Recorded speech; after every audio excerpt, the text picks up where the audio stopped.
video. It was Space Invaders. Now all different forms of the game are storming the market and taking a big chunk out of the pinball machine business. The object of most of these games is to blow the enemy up before it blows you up, and their popularity stems from their complexity. You're playing against a machine. It's really hard to, I guess it's maybe you're trying to do better every time you come in than what you did the time before. It's a challenge to do something, and when it's raining outside and you don't have nothing to do, you can do something here.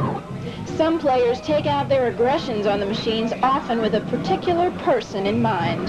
Just can't beat on the machines because, you know, you get in trouble and stuff like that. But I spend a lot of money in here. I spend about $5 or so. Every day? Every day.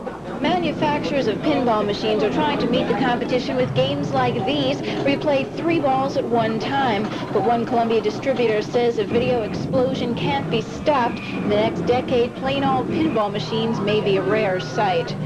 Sandy Mason, News Scene 20. One amusement location, as we see in this report from TV 10's Fred Davis.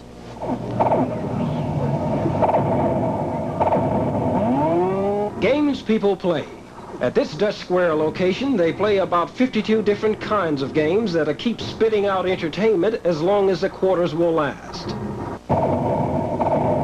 There are games you sit down to, games you stand up to, games you poke fun at, and games that poke fun at you. I'll destroy you.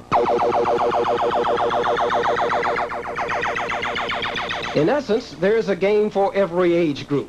Most of the young people, however, prefer the newer electronic games that have no time limitations.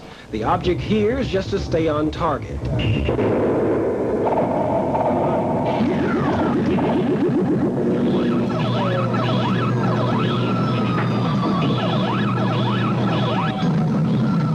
It's possible to play it forever if you're good enough. You know, pinball, you can only play for a certain amount of time.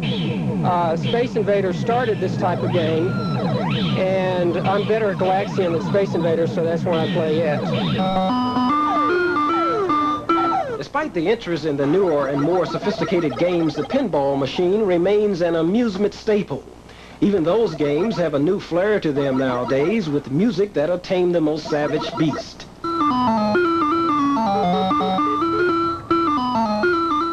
The interest in electronic games apparently is at an all-time high. It's expected to remain that way as long as people continue to look for inexpensive ways to entertain themselves, and the end is not in sight.